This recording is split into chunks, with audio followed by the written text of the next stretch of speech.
We're about halfway through the college season, so I thought I'd give you guys some of my rankings, and we're going to start off with wide receivers. Now, these rankings are subject to change as we go through the season. These aren't my final rankings, obviously. Things are going to change. But with that being said, make sure you like the video, and let's get right into it. Alright, coming in at number 10, I have Johnny Wilson, the absolute monster from Florida State. This guy is 6'7", 235 pounds. Playing receiver. Most tight ends aren't even this tall. Now, he is a little bit on the lighter side for being 6'7", but for a wide receiver, this guy is just absolutely massive. Now, so far in 2023, he's put up 25 receptions with 415 yards, 2 touchdowns on a 16.6 yards per reception. Now, he has missed a couple of games. He hasn't played a game since October 21st against Duke, but that doesn't matter. This guy is really, really good. For some of his pros, I have his size, obviously. I have his route running. Because for a 6'7", 235-pound guy, he has some pretty smooth routes. I mean, you got to take into account his size. He doesn't have as smooth routes as like a Marvin Harrison, for example, because he's a whole 3 inches and 20 pounds heavier than the guy.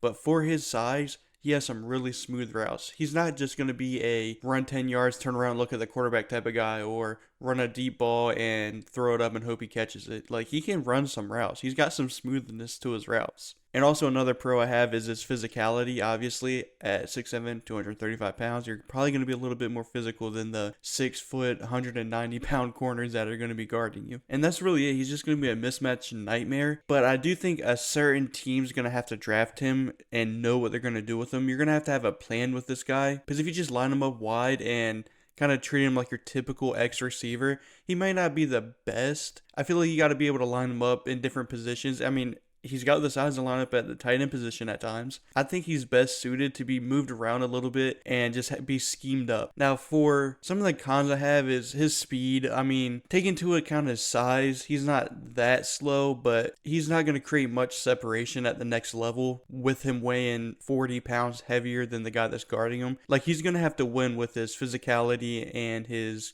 contested catching and just shielding his body away from the defender. He's not going to be the type of guy that's, gets 5 yards of separation. And another thing I have for his cons is his hands. He's not the most natural pass catcher. He's struggled with drops, especially last year. This year, aside from his first game against LSU where he had, I think, like 2 or 3 drops, he's kind of cleaned it up a bit, but you still got to worry about it.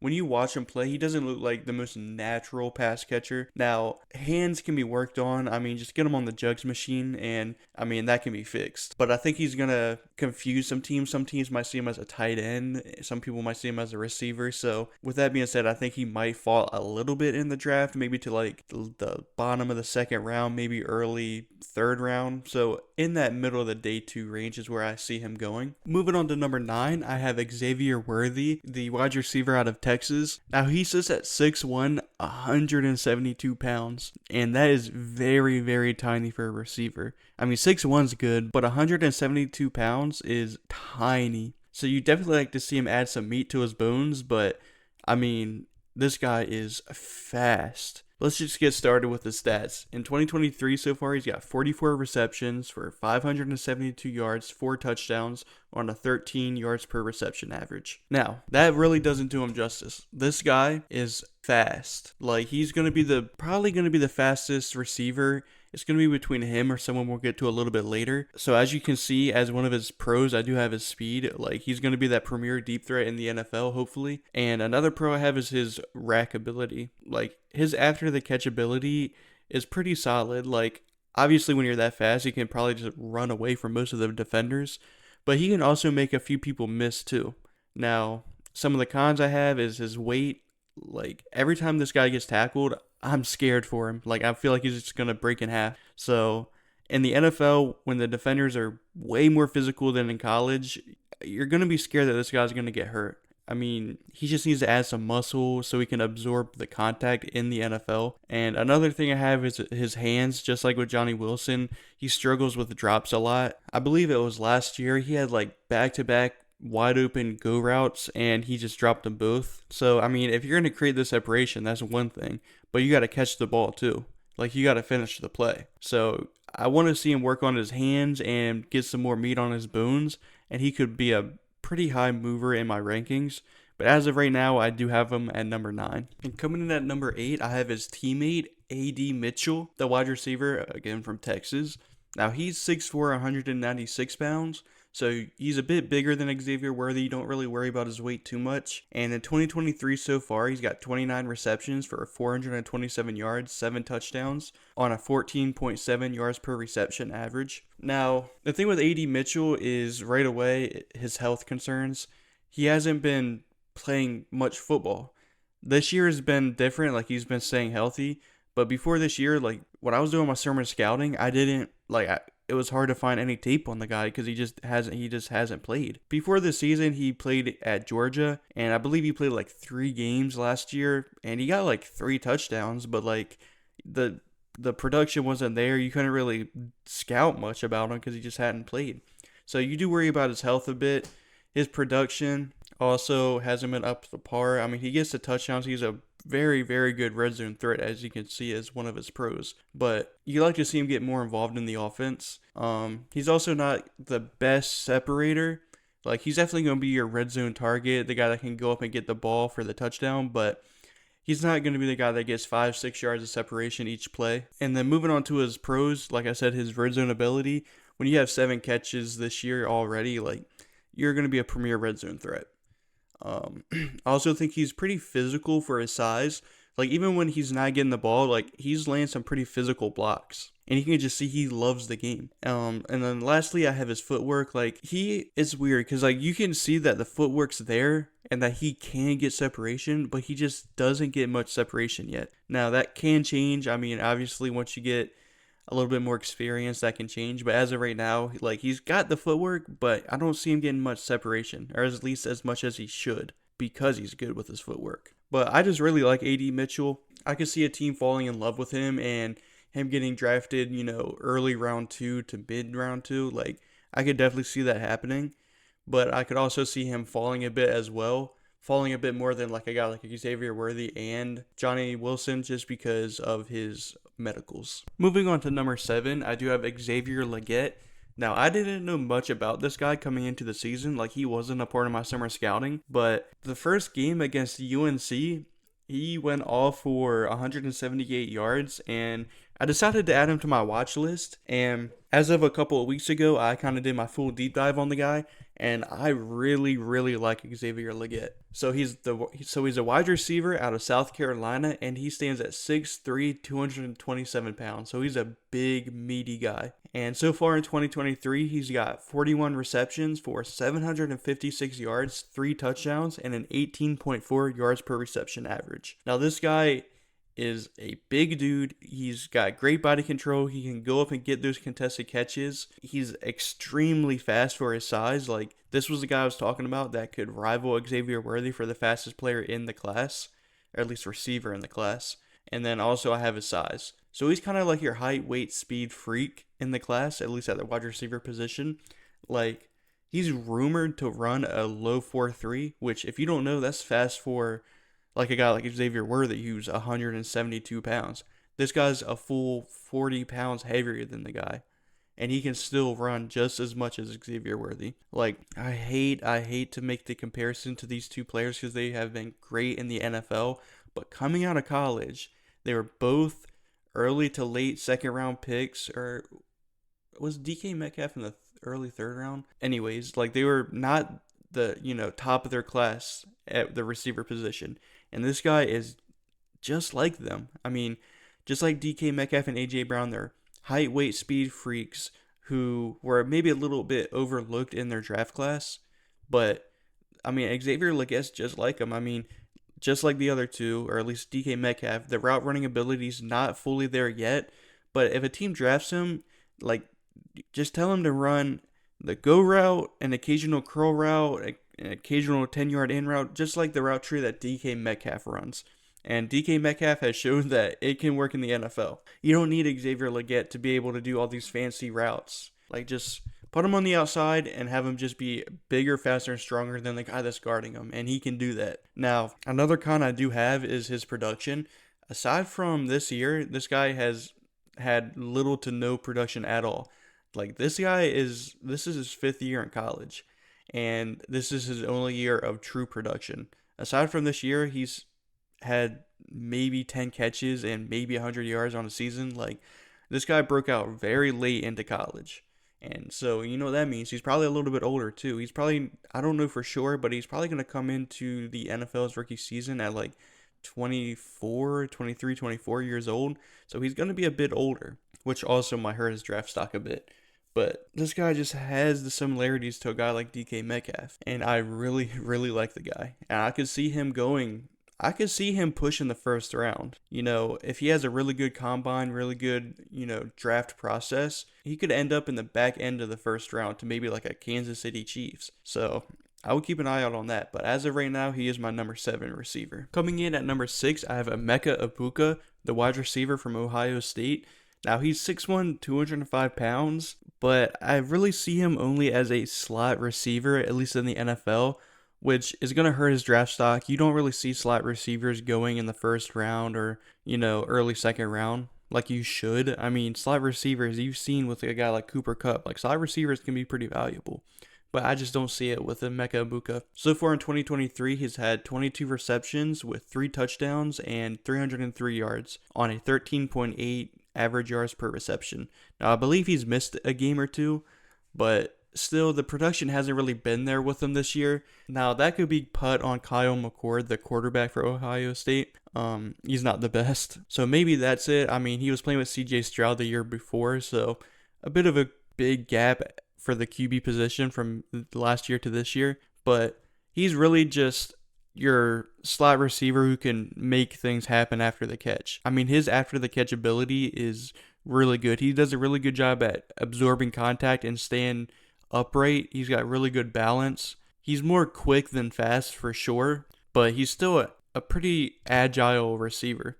And just like most slot players, his route running is above average, I'd say. For some of the cons, though, I do have his versatility. Like I said, I don't really see an NFL team lining him out wide much. His long speed isn't quite there. Similar to like a Jackson Smith and Njigba from Ohio State last year.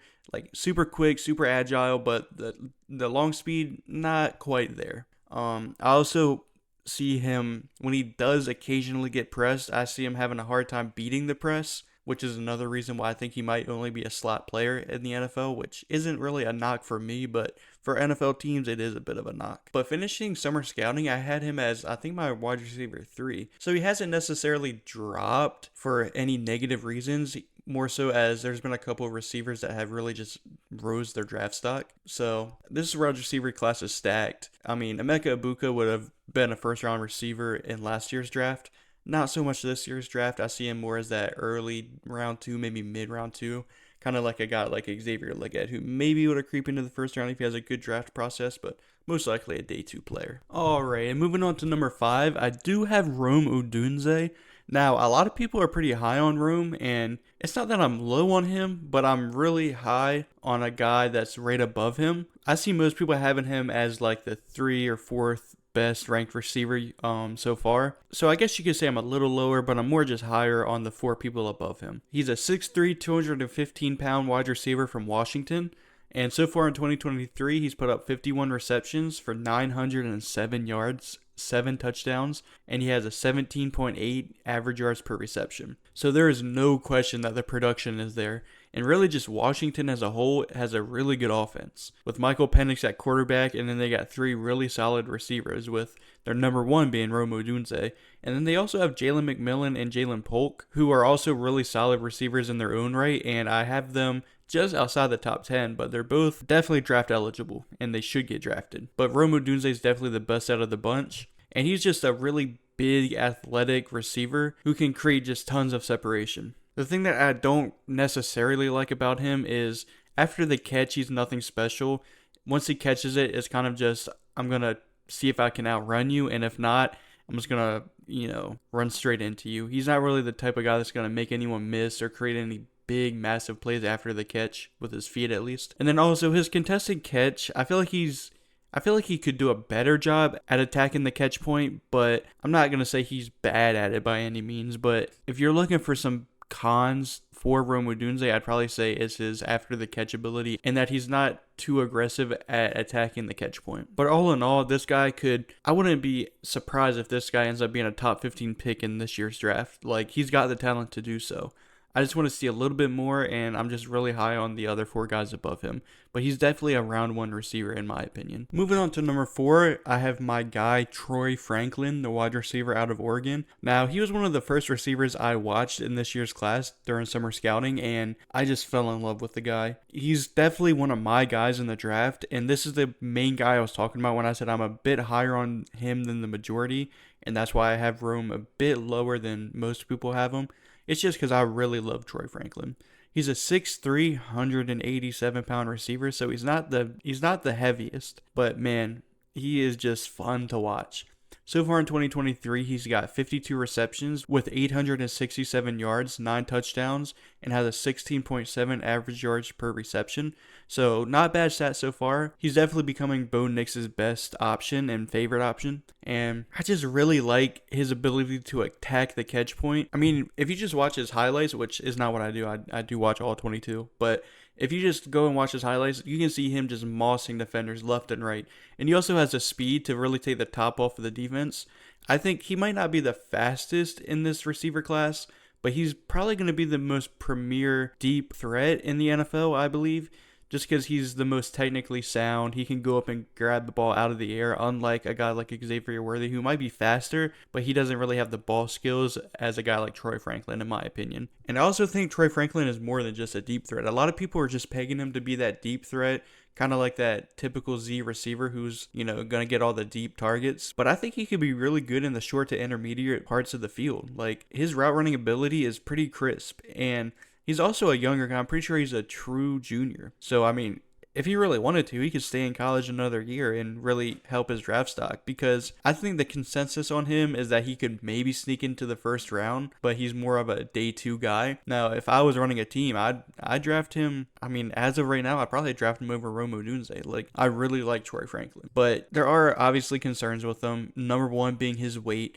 He's kind of in that Slim Reaper kind of build, kind of like a Devontae Smith, Jordan Addison, kind of like those guys who are pretty skinny, but like they can create separation and they have shown that they can absorb the contact in the NFL. So I'm not too concerned about Troy Franklin's weight. He's also been putting on muscle every year. So I think by the time he gets to the NFL, he's going to be around that 190, 195 mark. And at that point, he's, that's not much of a concern for me, at least. Another thing, though, is his drops. Like, he can go up and get the ball, but he can also drop some of the more quote-unquote easy balls. Now, I don't think it's going to be that big of a problem. I never really overreacted drops, at least in college. I mean, get him on the jugs machine, just get him more reps. More reps are going to help him. So, like I said, I would take him in the first round. I think he could be, I don't know if he could be a team's number 1 receiver, but he could definitely be a very, very solid number 2 option. Kind of like a Devontae Smith, T. Higgins, even though he's nothing really like T. Higgins, but just